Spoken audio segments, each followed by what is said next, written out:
Here you go. Just another few words from a logical, reasonable person. Now, I don't know if the other videos that I made can clarify exactly what I'm saying. But if you can imagine a criminal in a position of power attacking a victim's sanity and carrying out harassment, criminal harassment, stalking, slander, labelling, defaming, and using that power they have over their victim for driving the victim's life on a path it should never go, and then trying to justify it through their own jurisdictions that they've got the right to do that, and while using fear and violence against the victim who's no criminal history, no violent history, nothing. And literally because you have a dispute or you're trying to cover up your own criminalities. When everyone is literally trying to defend the criminality of the corrupt criminals involved while attacking the victim. You're literally, what you're doing is you're accusing the victim of all these things. Brain injury, prove you don't have a brain injury. Mental illness, prove you don't have a mental illness. Threats to kill, prove you didn't make threats to kill, which I did successfully. Prove you're not aggressive, threatening, intimidating, and violent, which I proved because I wouldn't even go near their offices. And I just tried this. I did my best to stay out of all the conflicts and all the confrontations. Any confrontations that were aimed at me while at any meetings, I just got up and walked out. There's no point in standing there arguing with a complete and utter fucking retard and a malicious criminal or an abusive criminal or a sadist, you know, who's got this demented, deranged, criminally insane mindset. Excuses, ignorance, denials, refusals. That's literally what you're left with when you're up against these terrorists in positions of power. And all these actions are not, ACC doesn't video record them. They probably do video record them, but I would say personally they don't use them against victims who are completely sane. But I would say they use them against people who have lost the plot or hid out or been aggressive, threatening or intimidating or abusive. And that's what I've noticed about these terrorists in positions of power. They use what suits their purpose and they manipulate the entire rule of law and they manipulate the entire outcome for their victims. And it's all about, no matter how many crimes they commit, at the end of it, if the victim is successful in defending themselves, they simply run behind the ACC and go, ACC can't contract out of legislation. And then they start the whole shitty process all over again. Isolation, alienation, trespass notices, threats, intimidation, harassment, criminal harassment. And this is an ongoing chain of events. This is how these terrorists work.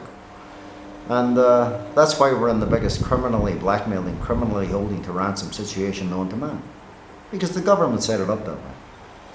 And they allow these people to single out one victim at a time, and they probably do it to 1,000 victims a year, maybe more. And they're only a small minority in comparison to society. I mean, so you're talking millions. So, you know, they try and hide behind, oh, ACC successful in rehabilitating 80-90% of people. Well, fucking, I could rehabilitate a cut on a finger, for fuck's sake. Or I could fucking rehabilitate a broken toe. Then again, I suppose ACC would find it really difficult to rehabilitate a broken toe. The person would probably end up with 2 fucking broken legs and probably having brain surgery by the fucking end of it. So nothing would surprise me there, depending on where they want to take the victim to. So, yeah, I just hate these lowlifes and these scumbags making comments on Facebook and social media, instead of actually listening to what the victim is saying and how the lynch mob works and how the vigilantism works and how the state terrorism works and how the acts of war work, and how the aggressive, threatening, intimidating, violent behaviour works, how victims are isolated, alienated, singled out, held in Mexican standoffs, denied all proper lawful forms and access to bringing the criminals to account. That's part of a victim's rehabilitation, because you're then taking the victim into a case of attacking their sanity under false pretenses. It's criminal abuse. That's literally what it amounts to. It's wearing your victim down, using your position and power to literally isolate them, alienate them, and then when the person's fighting for their sanity, you're claiming, oh, they're mad. Mad, my fuck. You know, no matter how many times you successfully defend your fucking sanity, everybody, all these people in positions of power want to say, oh, he's mad, oh, he's crazy, oh, he's this. If I was fucking crazy, you would have had a bloodbath a long fucking time ago. And I'll tell you right now, in this case, you probably fucking deserved it. So, but because of who I am, because of what I stand for, and because I believe in justice and criminal accountability against fucking terrorists, lynch mobs, sadists, organised criminals who are running racketeering, and then literally the government gives them a free rein to do whatever the fuck they like. Well, if the government's going to give them a free rein to continue to commit crimes, and if society wants to literally continually single out the minority and the victims of their crimes, then society's going to have a fucking problem, as well as those people in positions of power. Because someone somewhere is going to be the next victims of these people. And this cycle of criminal abuse, threats, intimidation, violence, this cycle of ACC lawyers and judges dictating to medical professionals, there's no proper foundation for any victim to be rehabilitated. If they want to make your life difficult, they do. If they want to make it problematic, they do. If they want to make it conflicting, they do. Because no one can answer a fucking simple question. No one gets to be rehabilitated, because the attack is not going on the injuries that the victim has, it's going on their sanity. And it's trying to say, oh, there's nothing wrong with them. Well, there's nothing wrong with me, then why have you never ever investigated one of my injuries? Because you don't investigate injuries in ACC. You literally hand people a life in a death sentence. And you drive it until you achieve it. And I think after 19 years, you're very, very fucking close to achieving it in this case. But as I said before, this is where insanity comes into it. This is where bullies and abusers think they're going to get away with the fucking crimes they commit against their victims. This is where society and all their crown and government departments think that they're going to claim, oh, we've got nothing to answer for. New Zealand is the biggest organised fucking crime country I've ever come across in my entire life. The United Nations has known this for decades and did nothing about it. All the lawyers in New Zealand have known this for decades and did nothing about it. So, same with the cabinet of ministers and the government themselves. They've destroyed more victims' lives than enough, because they're not running rehabilitation. They're all about making money and literally making millions of dollars off every victim under ACC by never having to compensate them properly, and by keeping the victim's life held captive, prisoner, hostage, criminally to blackmail, criminally to ransom at all times, and then creating every line of conflict that they possibly can. Then all the smoke screens, then passing it from one department to another, to another, to another. So they all play this let's pass the fucking buck bullshit. And it's all about tormenting and torturing and terrorizing the victims. So I hope that gives you a bit of insight as to the victim's not mad.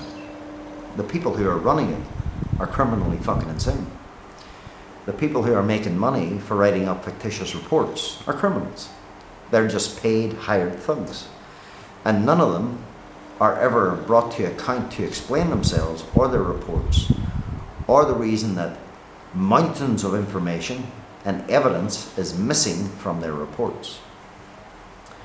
So, this is part and parcel of Everybody's out literally looking after themselves, and they don't give a shit whether a victim ends up in the shit or if a victim doesn't end up in the shit. As long as the victim is criminally contained under the New Zealand government and ACC, as long as the government's making millions of dollars off every victim and making billions of dollars from society, it's just protecting its $1 billion a year income. It's $1 billion a year profit that actually doesn't go to anybody other than to line the pockets of the country and to line the pockets of an organised crime-run organisation that has destroyed tens of thousands of lives. So, there's my standing. When you declare an act of war against the victim, I think that says it all on exactly how organised crime, vigilantism, state terrorism works.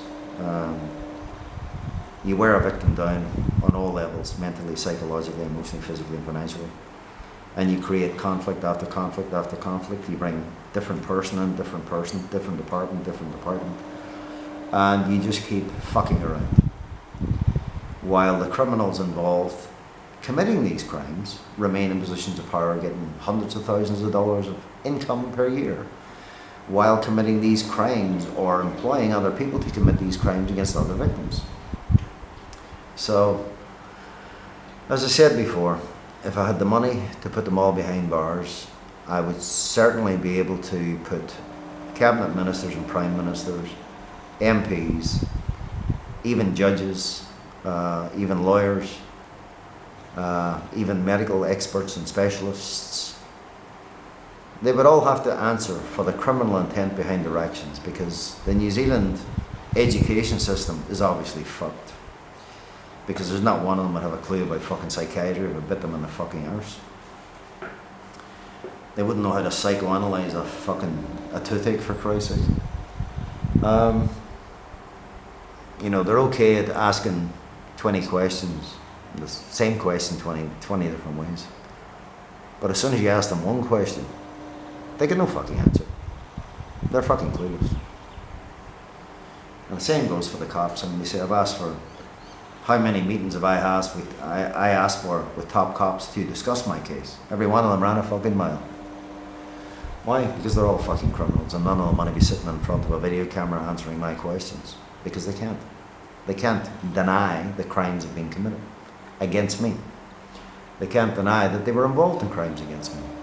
Cabinet ministers likewise. Ombudsman likewise. Human Rights Commission likewise. Privacy Commission likewise. And the Crown Law Office likewise. See, they want to walk into court on any given day and accuse the victim of this minute fucking load of bullshit, which is usually what they do. It's all about labeling and slandering and defaming the victim, and then keeping the victim, who is what they class as a danger to their jurisdictions.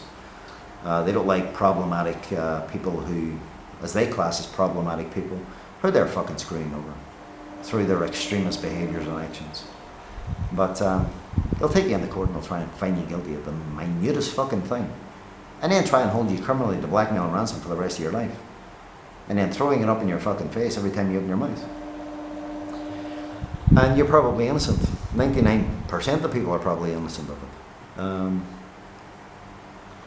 But the bigger issues that need to be addressed at such cases, they tell you, oh, they're not relevant to this case. They're not relevant to this argument.